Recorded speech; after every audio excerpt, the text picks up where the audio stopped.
ले जाए। नमो अरिहंताणं नमो सिद्धाणं नमो आयर्याणं नमो वज्रायाणं नमो लोये सबसाहुणं। मंगलम भगवान वीरो मंगलम गौतमो गणी मंगलम कुंद कुंदाद्यो जैन धर्मोस्तु मंगलम। सर्वमंगल मांगल्यम सर्वकल्याणकारकम प्रधानम सर्वधर्माणां जैनम जयतु शासनम। जीवम तवम जिर्वल्वसेन जीर्णने देठम देविंदविंदवंदम वंदे तं सर्वदा शिरसा।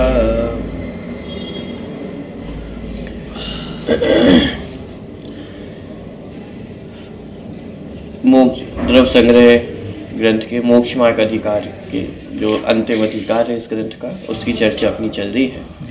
मोक्ष मार्ग का प्रकरण अधिकार में प्रारंभ हुआ था। सम्यक दर्शन, सम्यक ज्ञान, सम्यक चारित्र की चर्चा करने के पश्चात ध्यान का प्रकरण जो अंतिम कुछ गाथाएं हैं वहां से प्रारंभ हुआ था और उसके उपसंहार रूप जो एक अंतिम गाथा है 57 नंबर की गाथा अपन कह सकते हैं, जो ध्यान के प्रकरण को व्यवस्थित माने जो अंत देना है वो इस 57वें नंबर की गाथा में दिया है। और मूल रूप से इसमें बताया कि उस ध्यान का जो आधार है वह तप, श्रुत और व्रत, ये तीन चीजें यहाँ पे ली गई है। प्रश्न क्रमांक 257। मैं तो बहुत बाद में लगाया, ठीक है।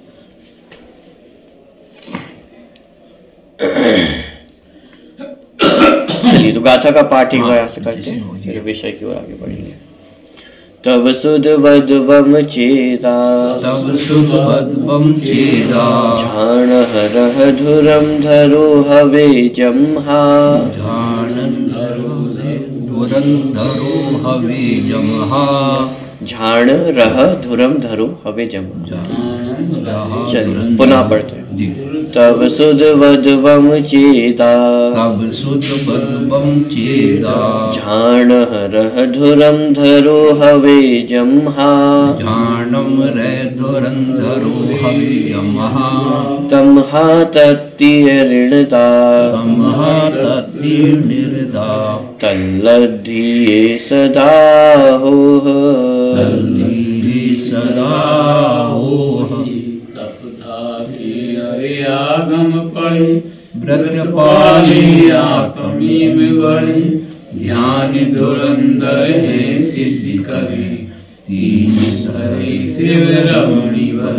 ये गाथा पढ़ते एक बार। क्योंकि तप, श्रुत और व्रत का धारक आत्मा ध्यान रूपी रथ की धुरा धारण करने वाला होता है, इसलिए हे भव्य पुरुषों, तुम उस ध्यान की प्राप्ति के लिए निरंतर तप, श्रुत और व्रत में तत्पर हो।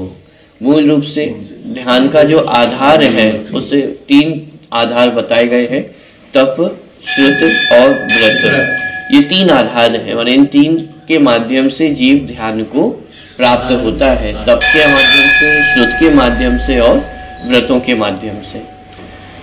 टीका में सबसे पहले इन तीनों ही जो तप, श्रुत और व्रत है इनके एक सामान्य अर्थ को स्पष्ट किया। तप किसे कहते हैं, कितने प्रकार के हैं, श्रुत किसे कहते हैं, द्रव्य श्रुत, भाव श्रुत की चर्चा ली। व्रतों के अंतर्गत जो 5 पापों का त्याग है उसकी चर्चा यहाँ पे ली गई है। उसके बाद शंका समाधान के माध्यम से टीका का प्रकरण है वो आगे बढ़ा है और सबसे पहला जो प्रश्न यहाँ खड़ा किया गया था वह यह खड़ा किया गया था कि तप, श्रुत और व्रत, इन तीन चीजों को आप ध्यान की सामग्री कह रहे हैं अथवा ध्यान का आधार कह रहे हैं और इनके बिना, जैसे मकान है तो कोई भी मकान हो तो नींव के आधार से ही खड़ा होता है, ऐसे ही यहाँ पे ध्यान रूपी जो रथ की धुरा है वह कौन है, तप, श्रुत और व्रत।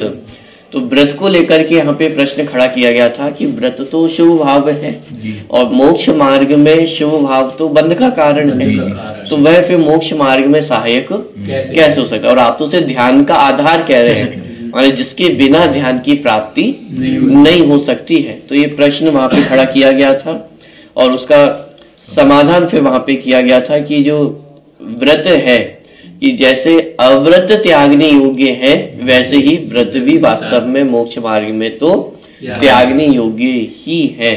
तो यहाँ जो भाषा ली गई है वो थोड़ी सी उल्टी ली गई थी। हम जो सामान्य भाषा अपन बोलते हैं, ऐसा भी ध्यान से छूटे तो व्रत में आए, अव्रत न जाए।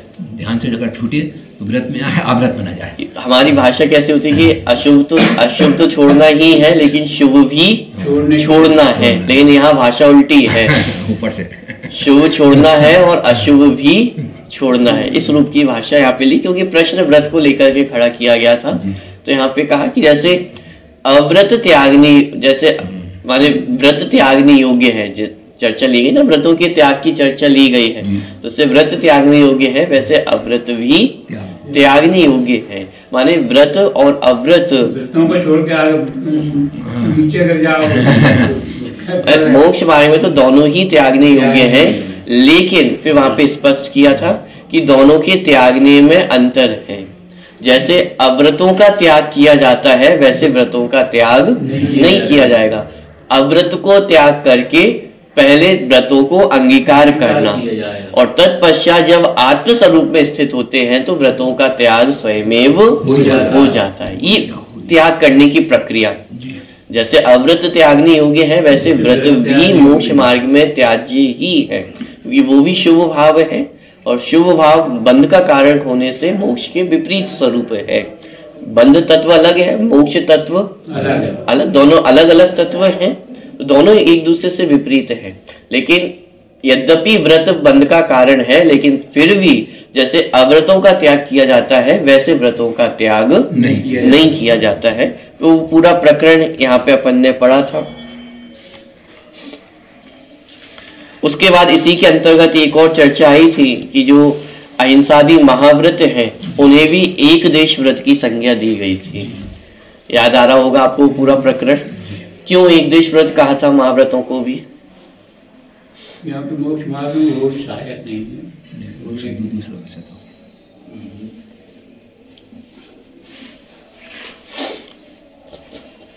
महाव्रतों को भी एक देश व्रत क्यों कहा था अथवा किस अपेक्षा से कहा था?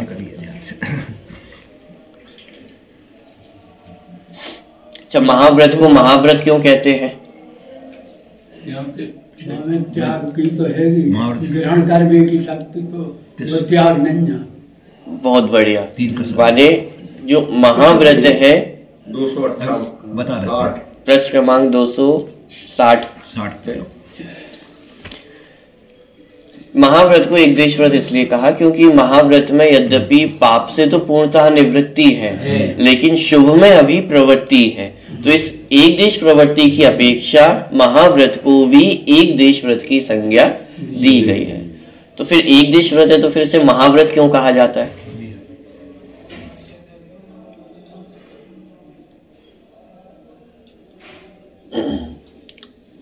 अट्ठाईस मूल गुण आदि का जो पालन होता है, पांचों पापों का जो त्याग है, तो उसे महाव्रत क्यों कहा? क्योंकि उसमें अशुभ से पूर्णतः निवृत्ति है। तो अशुभ से पूर्णतः निवृत्ति की अपेक्षा उसे महाव्रत कहा जाता है। और जब भेद बनते हैं 5वें गुणस्थान और 6ठे 7वें गुणस्थान के, तो इसी अपेक्षा से भेद बने हैं कि पांचों पापों का एक देश त्याग होना वह अणुव्रत है जो 5वें गुणस्थान में होते हैं। पांचों पापों का संपूर्णतः त्याग होना वे महाव्रत है 6ठे 7वें आदि आगे के गुणस्थानों में होते हैं। तो ये भेद किस अपेक्षा से बनाया? ये सिर्फ अशुभ भाव को लेकर के अथवा पाप को लेकर के परिभाषा बनी कि एक अणुव्रत और एक महाव्रत। लेकिन जब शुभ और अशुभ दोनों को हम देखते हैं तो उस अपेक्षा से महाव्रत भी एक देश व्रत ही है, क्योंकि अशुभ से निवृत्ति हुई। दो हिस्से हैं, अरे मोक्ष मार्ग में दोनों चीजों का त्याग चाहिए, अशुभ का भी और शुभ का भी। महाव्रत में यद्यपि अशुभ का तो संपूर्णतया त्याग हो गया है, लेकिन अभी शुभ का संपूर्णतया त्याग नहीं हुआ है। तो अशुभ से पूर्णतः निवृत्ति है और शुभ में प्रवृत्ति है। तो एक देश प्रवृत्ति की अपेक्षा महाव्रत को भी एक देश व्रत कहा। और महाव्रत को महाव्रत क्यों कहा? क्योंकि अशुभ से पूर्ण निवृत्ति है, अशुभ का पूर्ण रूप से त्याग है, इसलिए महाव्रत का। एक देश व्रत क्यों कहा? क्योंकि शुभ में प्रवृत्ति है, इसलिए महाव्रत को भी एक देश व्रत की संज्ञा दी गई है। तो ये पूरा प्रकरण अपना चला था और उसके बाद फिर एक नया प्रश्न शिष्य का खड़ा हुआ था। 261 नंबर के पेज पे अंतिम पैराग्राफ है। पंचम काल की बात तो वहां शिष्य ने खड़ी की थी कि क्योंकि ध्यान का प्रकरण पूरा चल रहा है और शिष्य को ये प्रश्न खड़ा हुआ कि भाई ये ध्यान तो मोक्ष के लिए होता है, अरे ध्यान क्यों किया जाता है? मोक्ष की प्राप्ति के लिए, और इस पंचम काल में तो मोक्ष संभव ही नहीं है। तो ध्यान तो साधन है और साध्य क्या है? मोक्ष। जब साध्य को हासिल करना, प्राप्त करना ही संभव नहीं है तो साधन में उपयोग लगाने से क्या फायदा? और ये प्रश्न जो हजारों वर्ष पूर्व खड़े हुए थे, वे प्रश्न आज भी हमारे सामने खड़े होते हैं और ये तर्क आज भी प्रस्तुत किया जाता है कि इतना धर्म क्यों करते हो, ये धर्म करने से क्या होगा, वैसे ही पंचम काल चल रहा है, सब पापात्मा ही जन्म लेती है और मोक्ष होना नहीं है, तो फिर क्यों ये धर्म प्राप्त करना है? ये प्रश्न खड़े होते हैं। तो वही प्रश्न यहाँ पे भी खड़ा किया गया था कि पंचम काल है, उत्तम सहनन की प्राप्ति नहीं होती है, जो 14 पूर्व है माने जो द्वादशांग है उसका ज्ञान भी वर्तमान में नहीं होता, इतना क्षमक्षम नहीं है। तो जो ध्यान की 3 शर्तें थी, तप, व्रत और श्रुत, तो यहाँ पे तप पे भी प्रश्न चिन्ह खड़ा किया गया है कि जो ध्यान है वो किसको होता है? उत्तम सहनन वालों को होता है, तो तप संभव नहीं है। दूसरा श्रुत, बहुत सारी पूर्ण अभाव है, श्रुत भी अपने पास कहाँ है? द्वादशांग तो प्राप्त नहीं है, द्वादशांग का तो बहुत अनंतवा भाग वो आज हमारे पास उपलब्ध है, अरे बहुत कम जो द्वादशांग है वो हमारे पास प्राप्त है, उपलब्ध है। तो संपूर्ण श्रुत भी 14 पूर्वों का ज्ञान भी हमें नहीं है। तप माने जो उत्तम सहनन है जिसके आधार से ध्यान की प्राप्ति होती है, वही भी हमें प्राप्त नहीं है। तो ना मोक्ष संभव है और ना मोक्ष का जो साधन ध्यान है वो भी संभव नहीं है। तो ये व्यर्थ का कोलाहल करने से क्या फायदा है? यानी इस तरह का कुछ प्रश्न यहाँ पे शिष्य ने खड़ा किया है। यद्यपि चर्चा अपनी इस प्रश्न संबंधी भी पिछले सत्र में हुई थी, लेकिन एक बार पुनः आपको वो रिवाइज होगा, इसलिए मैं यहाँ से चर्चा आज के अपन प्रारंभ करते हैं। 261 नंबर का पेज है। यहाँ शिष्य कहता है इस पंचम काल में ध्यान नहीं है क्योंकि इस काल में उत्तम सहनन का अभाव है और 10 तथा 14 पूर्व का श्रुत ज्ञान भी नहीं है। समाधान, इस काल में शुक्ल ध्यान नहीं है परंतु धर्म ध्यान है। मानी ये जो कथन है कि उत्तम सहनन वालों को ही ध्यान होता है, ये उत्तम सहनन की अपेक्षा जो शुक्ल ध्यान की चर्चा है अथवा जो श्रेणी आरोहण में जो शुक्ल ध्यान होता है उसकी चर्चा है। माने वह उत्तम सहनन वाले जीवों को ही प्राप्त होता है, लेकिन सात्विक गुणस्थान तक होने वाला जो धर्म ध्यान है वो इस पंचम काल में भी संभव है और होता है। इस काल में शुक्ल ध्यान नहीं है परंतु धर्म ध्यान है। श्री कुंद कुंज आचार्य देव ने मोक्ष प्रावृत्त में कहा है कि भरत क्षेत्र में दुष्म नामक पंचम काल में ज्ञानी जीव को धर्म ध्यान होता है। माने इस पंचम काल में भी मोक्ष मार्ग खुला हुआ है, मोक्ष नहीं तो मार्ग तो है। और आगे चल करके शिष्य पुनः प्रश्न खड़ा करेगा कि पंचम काल में मोक्ष तो नहीं होता है, तो फिर हम ये सारी चर्चा क्यों कर रहे हैं? तो वहां समाधान देंगे, किसने कहा मोक्ष नहीं होता है? इस पंचम काल में भी परंपरा से मोक्ष होता है, वो चर्चा पूरी आगे आने वाली है। हाँ, डायरेक्ट इस भव से मोक्ष की प्राप्ति नहीं है, लेकिन परंपरा से पंचम काल में भी मोक्ष की प्राप्ति कही है, वो चर्चा आगे आने वाली है। में नहीं है लेकिन देखिए, तो इस भरत क्षेत्र में दुष्म नामक पंचम काल में ज्ञानी जीव को धर्म ध्यान होता है। अब देखो, बहुत ही एक सशक्त पंक्ति यहाँ पे आचार्य लिख रहे हैं, और वह धर्म ध्यान आत्म स्वभाव में स्थित होने वाले को होता है, जो ऐसा नहीं मानता वह अज्ञानी। माने जिनका तर्क भी रहता है कि पांचवें काल में आत्म स्वभाव की प्राप्ति नहीं हो सकती है, स्वानुभव की प्राप्ति नहीं होती है, तो ये बहुत वजनदारी वाले शब्द जो आचार्य स्वयं प्रस्तुत कर रहे हैं कि जो धर्म ध्यान, वह धर्म ध्यान आत्म स्वभाव में स्थित होने वाले को होता है। अरे जो आत्म स्वभाव में स्थित होते हैं उन्हें ही इस धर्म ध्यान की प्राप्ति होती है, और जो ऐसा नहीं मानता है उसे क्या कह रहे हैं कि वह अज्ञानी है। ठीक, अब भी सम्यक दर्शन ज्ञान चारित्र रूप 3 रत्नों से शुद्ध जीव आत्मा का ध्यान करके इंद्र अथवा लौकांतिक देव पद प्राप्त करते हैं, और वहां से चय कर मनुष्य होकर मोक्ष को प्राप्त करते हैं। माने ये पूरी जो बात ली जा रही है वो कब की ली जा रही है? अब भी। पिछले पेज की जो शब्द आप पढ़ना जी। अब भी मतलब आज भी, वर्तमान में, अभी भी, इस पंचम काल में भी, अब भी सम्यक दर्शन ज्ञान चारित्र रूप 3 रत्नों से शुद्ध जीव आत्मा का ध्यान करके। और ये कब की बात की जा रही है जी? जब, ठीक है, जब आचार्य ने लिखा होगा ये तब की बात होगी। अरे ये अभी भी, अब की बात भी है। 2024 2025 आने वाला है, उसमें भी ये लागू रहेगी बात। माने जब तक ये पंचम काल चल रहा है तब तक माने अब भी सम्यक दर्शन, सम्यक ज्ञान और सम्यक चारित्र की प्राप्ति करना संभव है। तो इस तरह मोक्ष मार्ग संभव है। मोक्ष मार्ग ही नहीं बल्कि मोक्ष भी संभव है, क्योंकि यहाँ से चय कर आप इंद्र पद अथवा देवादिक पदों की प्राप्ति की जा सकती है, और वहां से चय कर पुनः मनुष्य भव को प्राप्त कर मोक्ष की प्राप्ति संभव है।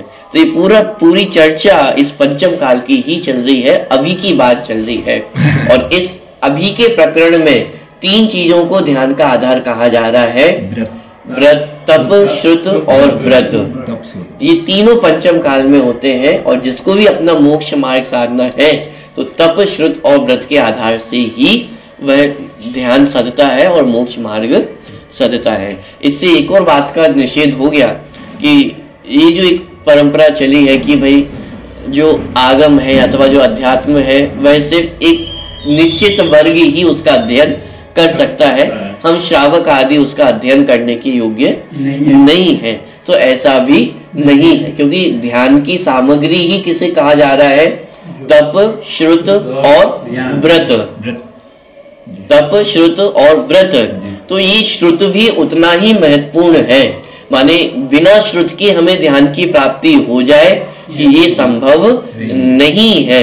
तो किसी भी प्रकार से किसी भी वर्ग को किसी भी ग्रंथ के अध्ययन करने की मनाही नहीं है, क्योंकि यहाँ तो श्रुति को उस ध्यान का आधार कहा जा रहा है। यदि श्रुत से ही वंचित रहेंगे तो ध्यान की प्राप्ति संभव नहीं है। ठीक है, चलिए आगे 262 नंबर के पेज पे। उसी प्रकार तत्वानुशासन नामक ग्रंथ में आप देखिए यहाँ पे आचार्य कितने ग्रंथों का उदाहरण प्रस्तुत कर रहे हैं। आगे और भी टीका चलने वाली है। पहले तो कुंद आचार्य का ही जो उदाहरण है वो प्रस्तुत किया मोक्ष प्रावृत्त का।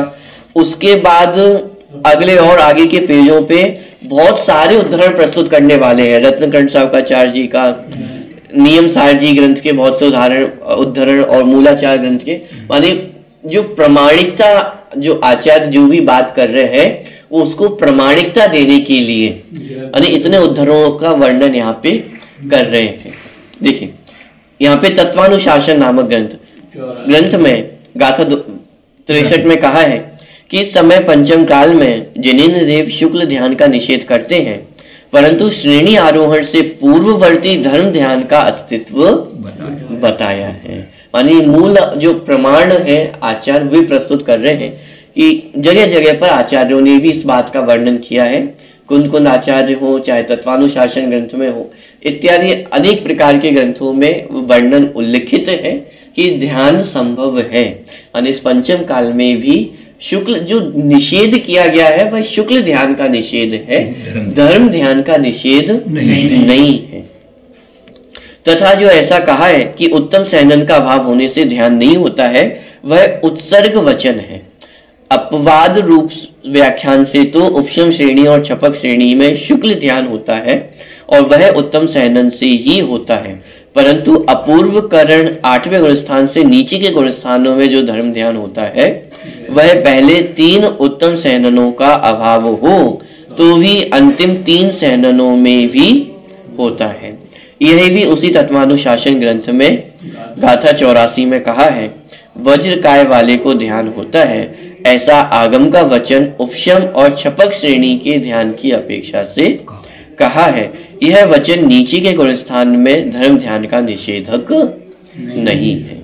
ये जो पूरा तत्वानुशासन ग्रंथ का प्रकरण लिखा गया है उसका तात्पर्य इतना है कि जो बात कही जाती है ध्यान का निषेध किया जाता है वह 8वें गुणस्थान में और आगे के गुणस्थानों में होने वाला जो शुक्ल ध्यान है उसका निषेध किया है, क्योंकि वर्तमान में वज्र वृषभ नारद सहनन नहीं है, उत्तम सहनन की प्राप्ति नहीं है। तो 8वें गुणस्थान में होने वाला जो शुक्ल ध्यान है वह इस पंचम काल में संभव नहीं है, लेकिन उससे पहले 7वें गुणस्थान तक होने वाला जो धर्म ध्यान है वो इस पंचम काल में भी होता है, उसका कोई निषेध यहाँ पे नहीं किया गया। इतनी बात यहाँ इस तत्वानुशासन ग्रंथ का उदाहरण में प्रस्तुत की गई है। आगे इतनी चर्चा अपनी पूरी हो चुकी है, इसलिए मैं ज्यादा इसमें विशेष कुछ कह नहीं रहा हूं। आगे जो इस प्रकार कहा है कि 10 तथा 14 पूर्व के श्रुत ज्ञान से ध्यान होता है वह भी उत्सर्ग वचन है। यहाँ पे पहले ध्यान की चर्चा ली थी और इस पंचम काल में जो काल का प्रकरण लिया जाता है कि इस काल में जो जीव है उत्तम सहनन की प्राप्ति नहीं है, तो उसका निषेध किया कि उत्तम सहनन वाली जो बात है वह शुक्ल ध्यान के लिए की गई है जो 8वें 9वें गुणस्थान में होता है। अब यहाँ पे जो श्रुत का आधार दिया गया था, प्रश्न खड़ा किया गया था, 2 तर्क दिए थे, एक तो उत्तम सहनन नहीं है, दूसरा श्रुत की प्राप्ति नहीं, माने 14 पूर्वों का ज्ञान नहीं है। तो जो सहनन वाली बात थी उसका निषेध कर दिया, अब श्रुत का निषेध कर रहे, माने श्रुत का निषेध कर रहे, माने श्रुत को के अभाव में जो तर्क प्रस्तुत किया था कि वर्तमान में 14 पूर्वों का ज्ञान नहीं है इसलिए ध्यान नहीं हो सकता है, उसका निषेध यहाँ पे किया जा रहा है। जो इस प्रकार कहा कि 10 तथा 14 पूर्व के श्रुत ज्ञान से ध्यान होता है वह भी उत्सर्ग वचन है। अपवाद व्याख्यान से तो 5 समिति और 3 गुप्ती के प्रतिपादक सारभूत श्रुत ज्ञान से भी ध्यान होता है और केवल ज्ञान भी होता है। क्या कहा? ध्यान भी होता है और मात्र ध्यान ही नहीं, मोक्ष मार्ग तक ही रह जाते हो ऐसा नहीं, केवल ज्ञान भी होता है। केवल ज्ञान कह करके यहाँ कहना चाह रहे हैं मोक्ष होता है। तो देखिए, और किससे होता है? 5 समिति और 3 गुप्ती के प्रतिपादक सारभूत श्रुत ज्ञान से। इसे कहा जाता है अष्ट प्रवचन मात्रिका। ये शब्द है अष्ट प्रवचन मात्रिका। अष्ट माने 8, प्रवचन मात्रिका माने क्या?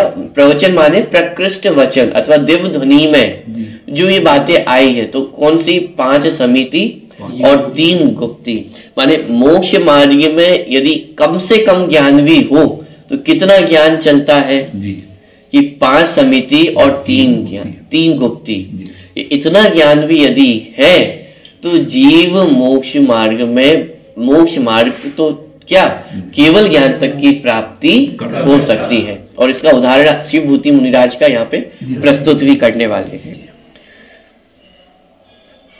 यदि ऐसा अपवाद व्याख्यान ना हो तो तुष्यमाश का उच्चारण करते हुए श्री शिवभूति मुनि केवल ज्ञानी हो गए इत्यादि गंधर्व आराधना आदि ग्रंथों में कहा गया व्याख्यान किस प्रकार घटित होता है?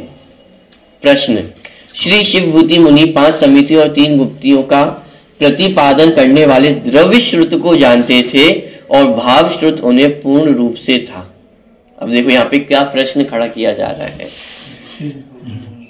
प्रश्न समझना। पहले सबसे पहले प्रश्न क्या था कि वर्तमान में 14 पूर्व का ज्ञान नहीं है, इसीलिए ध्यान भी संभव नहीं है। तो उसका निषेध किया कि ध्यान के लिए द्वादशांग अथवा 14 पूर्व का ज्ञान आवश्यक नहीं है। अष्ट प्रवचन मात्रिका माने 5 समिति और 3 गुप्ती का यदि ज्ञान है तो ध्यान की प्राप्ति हो सकती है। और वहां पे आचार्य ने उदाहरण किसका प्रस्तुत किया? शिव भूति मुनिराज का, कि शिव भूति मुनिराज को भी श्रुत का ज्ञान नहीं था। द्वादशांग तो बहुत दूर की बात है, अभी आगे कहने वाले राग और द्वेष नहीं करना चाहिए, इतना ज्ञान भी उन्हें नहीं था। लेकिन अष्ट प्रवचन मात्रिका माने 5 समिति और 3 गुप्ती, इतना ज्ञान उन्हें प्राप्त था। इतना भी अध्ययन नहीं था कि जो 5 समिति 3 गुप्ती का वर्णन है वो कौन से ग्रंथों में है, किस उस ग्रंथ में और क्या क्या अन्य बातें आई हैं, ये कुछ भी विशेष उन्हें ज्ञान का विषय नहीं था। तो इतना ज्ञान मात्र होने पर भी शिव भूति मुनिराज को मोक्ष मार्ग तो था ही, लेकिन केवल ज्ञान की प्राप्ति उन्हें हो गई। ठीक है, यहाँ तक एक उत्तर समाधान हो गया, माने जो श्रुत के संदर्भ में शंका खड़ी की गई थी तो यहाँ पे समाधान दे दिया कि ध्यान करने के लिए द्वादशांग का ज्ञान आवश्यक नहीं है, मात्र अष्ट प्रवचन मात्रिका माने 5 समिति और 3 गुप्ती का ज्ञान ही काफी है। ठीक है, तो ये एक उत्तर हो गया।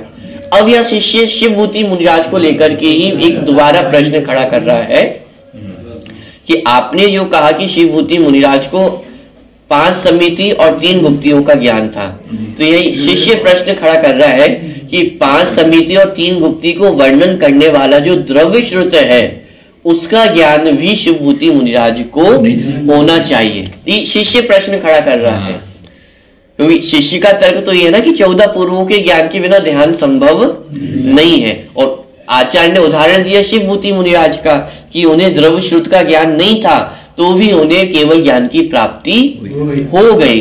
तो अब यहाँ पे शिष्य प्रतिपक्ष में प्रश्न खड़ा कर रहा है कि शिव भूति मुनिराज को अष्ट प्रवचन मात्रिका माने 5 समिति और 3 गुप्ती का प्रतिपादन करने वाले जो द्रव्य श्रुत है उसका ज्ञान उन्हें था। ये प्रश्न शिष्य खड़ा कर रहा है, क्योंकि यदि ज्ञान नहीं होता तो फिर शिव भूति मुनिराज को 5 समिति 3 गुप्ती का ज्ञान भी संभव नहीं होता। इस तरह का प्रश्न शिष्य खड़ा कर रहा है। ठीक है, उसका उत्तर प्रश्न समझ में आ रहा है? प्रश्न क्या खड़ा किया जा रहा है? जी, वर्तमान में तो सहनन नहीं है, मतलब साक्षात मोक्ष नहीं है। सहनन वाली बात तो हो गई है, यहाँ श्रुत को लेकर के प्रश्न चल रहा है। क्या प्रश्न खड़ा किया था श्रुत को लेकर के? 16 अंक का ज्ञान नहीं है, तो 10 पूर्व अथवा 14 पूर्व कहे, अपन टोटल 14 पूर्व ही ले लें। 14 पूर्व के ज्ञान के बिना कि माने ध्यान की प्राप्ति करना संभव नहीं है। ठीक है, तो अब यहाँ पे उसका समाधान क्या दिया? शिव भूति मुनिराज का उदाहरण देकर के ये बात स्पष्ट कर दी कि ध्यान की प्राप्ति के लिए द्वादशांग का ज्ञान होना अथवा 14 पूर्व का ज्ञान होना आवश्यक नहीं है। 5 समिति और 3 गुप्ती का ज्ञान ही मोक्ष मार्ग अथवा ध्यान के लिए काफी है। और शिव भूति मुनिराज ने इतने ज्ञान से ही मोक्ष मार्ग भी प्रकट किया और साथ ही साथ केवल ज्ञान भी प्रकट किया। यहाँ तक पूरी समझ में आ रहा है बात क्या चल रही है? प्रश्न क्या था, समाधान क्या आया? प्रश्न क्या था?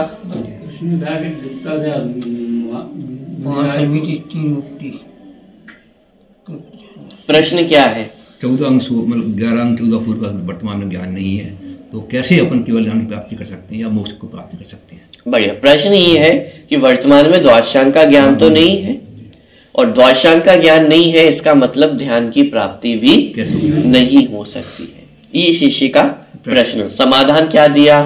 शिव भूति मुनिराज का उदाहरण देकर के ये बात स्पष्ट की कि शिव भूति मुनिराज को भी द्वादशांग का ज्ञान नहीं था, 14 पूर्वों का ज्ञान नहीं था, लेकिन फिर भी उन्हें केवल ज्ञान की प्राप्ति हो गई, क्योंकि उन्हें 5 समिति और 3 गुप्तियों का ज्ञान था। तो इतना ज्ञान मोक्ष मार्ग के लिए काफी है। अब इस बात को शिष्य ने पकड़ लिया, किसको? कि शिवभूति मुनिराज को 5 समिति और 3 गुप्ती का ज्ञान था। और इस बात को पकड़ करके शिष्य अब दूसरा प्रश्न खड़ा कर रहा है। क्या प्रश्न खड़ा कर रहा है? कि 5 समिति और 3 गुप्ती के वर्णन करने वाले जो द्रव्य श्रुत हैं उनका ज्ञान शिवभूति मुनिराज को था, इसलिए उन्हें केवल ज्ञान की प्राप्ति हो गई। इसको आप ऐसा समझे, जैसे कोई बालक है और उससे अपन ने पूछा 5 पाप के नाम क्या है, अच्छा 7 तत्व के नाम क्या है, और उसने बता दिया जीव अजीव आश्रय बंध संवर निजरा मोक्ष, ये 7 तत्वों के नाम उसे पता है। तो क्या इस बात से नक्की हो जाएगा कि 7 तत्वों के नाम जिस मूल ग्रंथ में आए हैं उसका अध्ययन उस बालक को है? प्रश्न समझ में आ रहा है?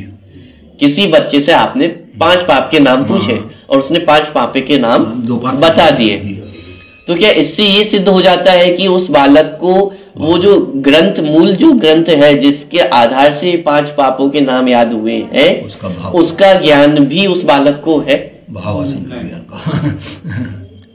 भाई ये तो सिद्ध नहीं होता ना। एक अंश माने संपूर्ण जिनागम में से सिर्फ एक अंश का ज्ञान ग्रहण किया है, लेकिन उससे संपूर्ण द्रव्य श्रुत का ज्ञान हो गया है, ऐसा नहीं कहा जा सकता है। इसी बात को यहाँ पे सिद्ध करने वाले हैं। उत्तर, ऐसा नहीं कहना चाहिए। एक बार प्रश्न मैं रिपीट करता हूं, फिर उत्तर पढ़ते हैं। प्रश्न, श्री शिवभूति मुनि 5 समिति और 3 गुप्तियों का प्रतिपादन करने वाले द्रव्य श्रुत को जानते थे और भाव श्रुत उन्हें पूर्ण रूप से था। ये प्रश्न खड़ा किया जा रहा है शिष्य के माध्यम से। ये फैक्ट नहीं बताया जा रहा है कि उनको द्रव्य श्रुत का ज्ञान था। यहाँ प्रश्न खड़ा किया जा रहा है कि यदि उन्हें 5 समिति 3 गुप्तियों का ज्ञान था तो उसके प्रतिपादक जो ग्रंथ है उसका ज्ञान भी उन्हें अवश्य होना चाहिए। ये प्रश्न यहाँ पे खड़ा किया जा रहा है। समाधान, ऐसा नहीं कहना चाहिए, क्योंकि यदि वे 5 समिति और 3 गुप्ती के प्रतिपादक द्रव्य श्रुत को जानते होते तो द्वेष ना कर और राग ना कर इस एक पद को क्यों नहीं जानते? यहां आचार्य तर्क सहित समाधान दे रहे हैं। और ये आपको अभी पंक्ति पढ़ करके समझ में नहीं आ रहा होगा, द्वेष ना कर राग ना कर ये क्या है।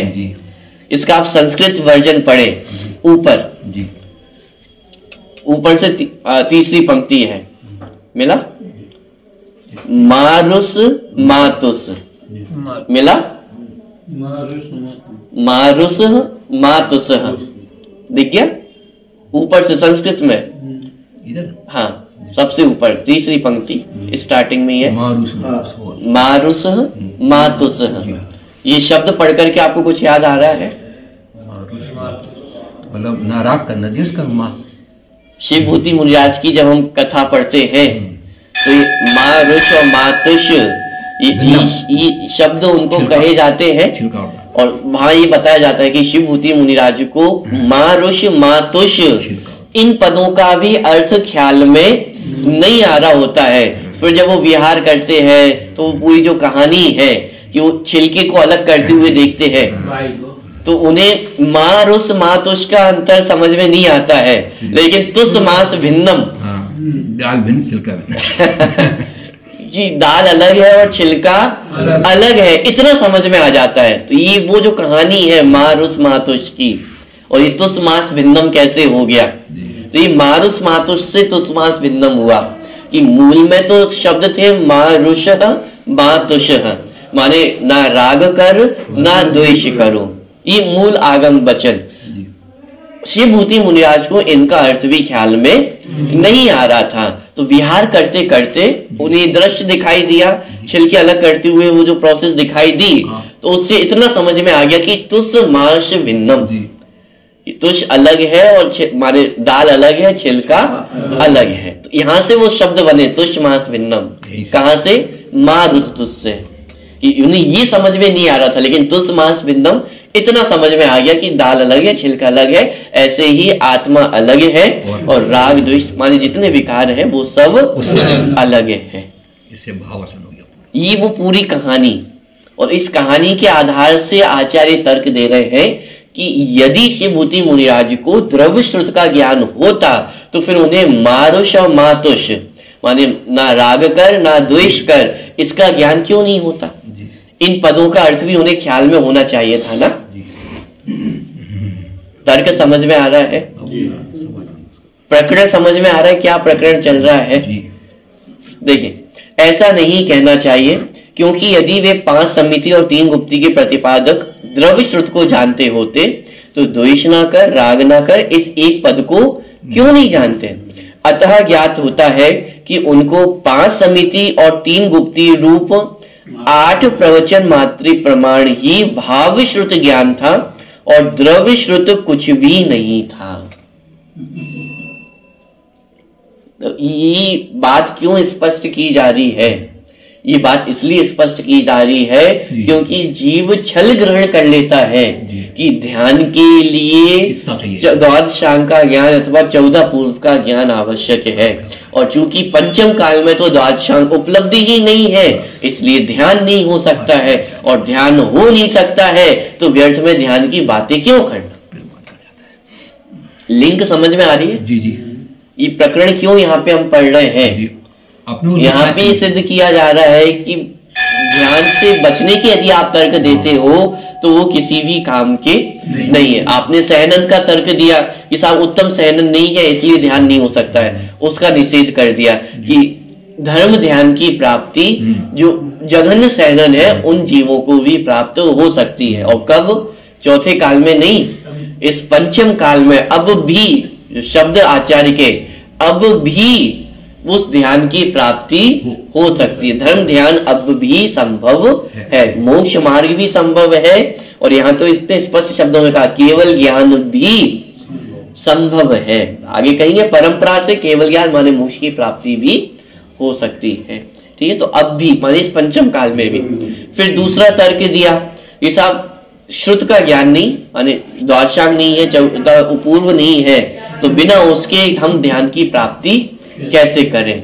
तो उसका निषेध भी किया कि ध्यान करने के लिए 14 पूर्व अथवा द्वादशांग का ज्ञान आवश्यक नहीं है। बिना द्रव्य श्रुत के ज्ञान के भी इस ध्यान की प्राप्ति संभव है। और तर्क में माने उदाहरण में प्रस्तुत किया शिवभूति मुनिराज का उदाहरण कि शिवभूति मुनिराज को द्रव्य श्रुत का ज्ञान नहीं था लेकिन फिर भी उन्हें केवल ज्ञान की प्राप्ति हो गई। शिष्य ने पुनः प्रति प्रश्न खड़ा किया और ये सिद्ध करना चाहे कि उन्हें द्रव्य श्रुत का ज्ञान था, लेकिन आचार्य ने प्रतिपक्ष में माने तर्क देकर की बात का निषेध किया कि शिवभूति मुनिराज को किसी प्रकार के द्रव्य श्रुत का ज्ञान नहीं था। द्रव्य श्रुत का ज्ञान नहीं था लेकिन भाव श्रुत का ज्ञान था। उसी तो भाव श्रुत माने क्या? भाव, ये आत्म स्वरूप का ज्ञान होना, ये भाव श्रुत ज्ञान। अरे जिनवाणी का ऐसा शब्दशः उन्हें ज्ञान नहीं था।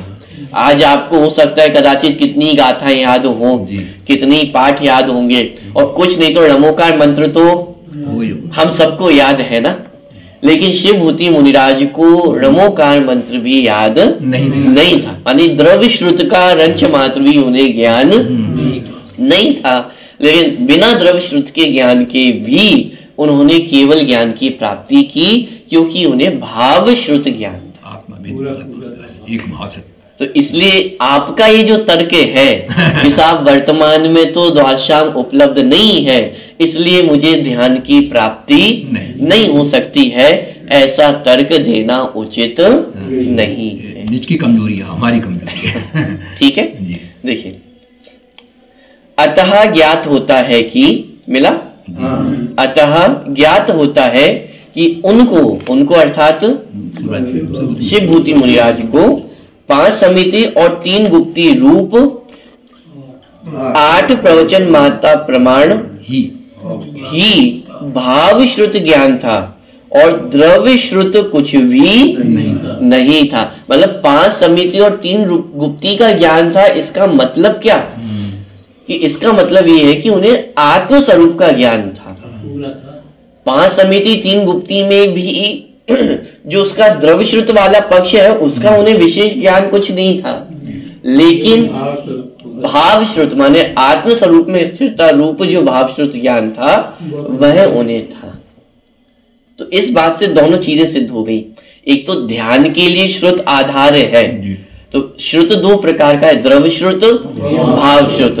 शिष्य ने द्रव्य श्रुत को पकड़ करके प्रश्न खड़ा किया था कि साहब वर्तमान में श्रुत उपलब्ध नहीं है इसलिए ध्यान नहीं हो सकता है। आचार्य ने समाधान दिया भाव श्रुत तो है ना, भाव श्रुत वो आधार है ध्यान का, माने भाव श्रुत है इसलिए ध्यान भी संभव है। यह व्याख्यान हमने कल्पित नहीं किया है। अब आचार्य इस बात का भी प्रमाण दे रहे हैं कि ये जो चर्चा चल रही है ये कोई कल्पित नहीं चल रही है, मैं अपने मन से बातें कह रहा हूं ऐसा नहीं है। यह चारित्र सार आदि शास्त्रों में भी कहा गया है और स्वयं ग्रंथों के नामों का भी उल्लेख कर रहे हैं कि किस ग्रंथ से हम ये बात को प्रतिपादित कर रहे हैं। वह इस प्रकार है, अंतर मुहूर्त में जो केवल ज्ञान प्राप्त करते हैं वे क्षीण कषाय गुणस्थानवर्ती निर्ग्रंथ नामक ऋषि कहलाते हैं। उन्हें उत्कृष्ट रूप से 14 पूर्व श्रुत ज्ञान होता है और जघन्य रूप से 5 समिति और 3 गुप्ती जितना ही श्रुत ज्ञान होता है। ये जो अष्ट प्रवचन मात्रिका वाली बात थी तो उसको आचार्य ने माने उद्धरण पूर्वक उल्लेख पूर्व माने ये प्रतिपादन किया कि उल्लेख यहाँ पे प्राप्त होता है चारित्र सार ग्रंथ में कि जो जीव केवल ज्ञान की प्राप्ति करते हैं माने क्षीण कषाय गुणस्थान माने 3 कषाय गुणस्थान। क्षीण कषाय गुणस्थान माने कौन सी संख्या, कौन से नंबर का गुणस्थान? 3 गुणस्थान का, 3 गुणस्थानी में तो 3 आराम से। क्षीण कषाय गुणस्थान कौन से गुणस्थान है?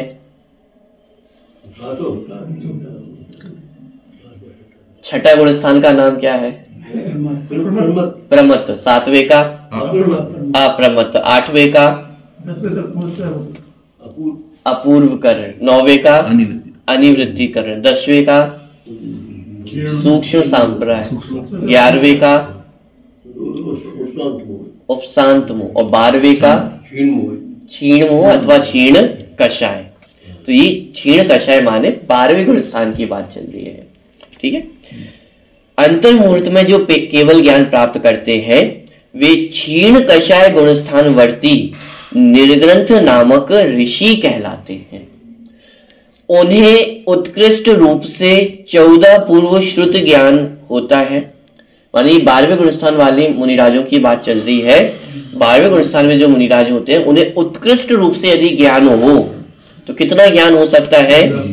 14 पूर्व श्रुत ज्ञान होता है, माने संपूर्ण द्वादशांग का ज्ञान उन्हें हो सकता है।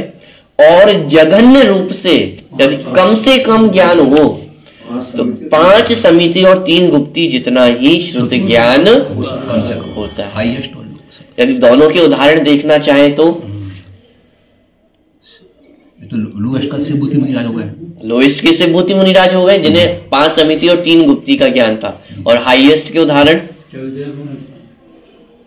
अरे जितने हमारे गणधर देव होते हैं, गौतम स्वामी है, ये सब श्रुत केवली कहे जाते हैं। क्यों? क्योंकि इन्हें द्वादशांग का या 14 पूर्वों का ज्ञान है। तो उत्कृष्ट यदि ज्ञान हो सकता है तो 14 पूर्व तक का ज्ञान हो सकता है, लेकिन जघन्य कितना ज्ञान हो सकता है? 5 समिति और 3 गुप्ती, माने इतने ज्ञान से भी केवल ज्ञान तक की प्राप्ति जीव को हो जाती है। हाँ?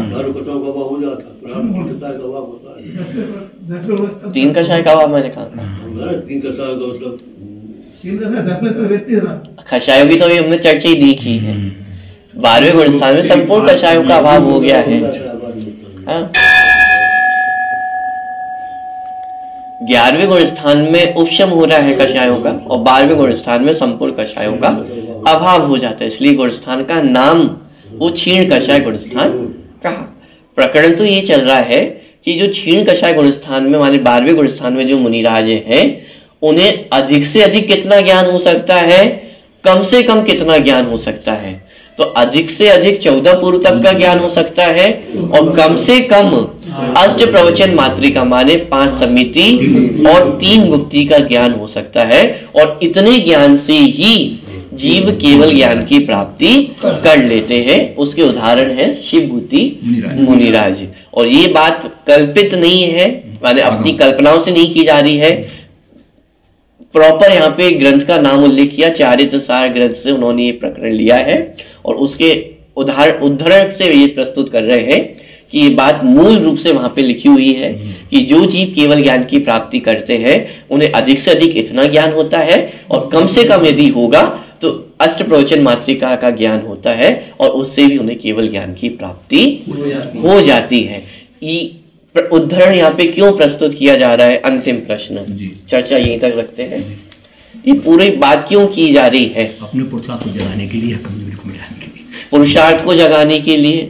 और अपना काम करने के लिए कौन सा जो छल है जिसका निषेध यहाँ पे किया जा रहा है?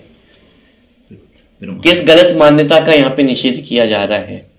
पंचम काल में पता नहीं है, पंचम काल है कि पंचम काल है और पंचम काल में ध्यान नहीं होता है।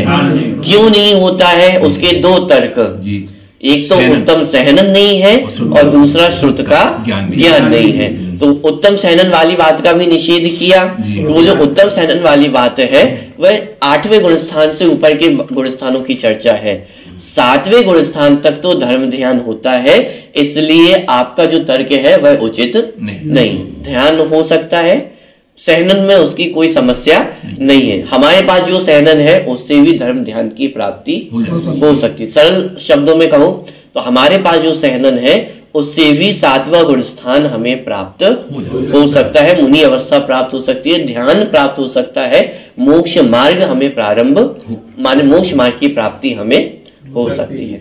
दूसरा तर्क क्या दिया कि श्रुत का ज्ञान नहीं, तो बिना श्रुत के ज्ञान के ध्यान प्राप्त नहीं होता है। तो आचार्य ने उसका भी समाधान दिया कि बिना द्रव्य श्रुत के ज्ञान के भाव श्रुत से भी ध्यान की प्राप्ति होती है। और ध्यान की ही प्राप्ति क्या कहे, केवल ज्ञान तक की प्राप्ति भाव श्रुत ज्ञान से हो जाती है। इसलिए आपका ये जो आग्रह है कि द्रव्य श्रुत का ज्ञान नहीं है, तो ऐसा आग्रह रखना उचित नहीं है। मूल रूप से तो इस मात्र छल ग्रहण करना है, पुरुषार्थ से बचना है कि वर्तमान में ध्यान माने मोक्ष होगा ही नहीं, इसलिए हम ध्यान से भी बच जाएंगे। लेकिन वर्तमान में ध्यान भी है, ध्यान से मोक्ष मार्ग भी है और मोक्ष भी है।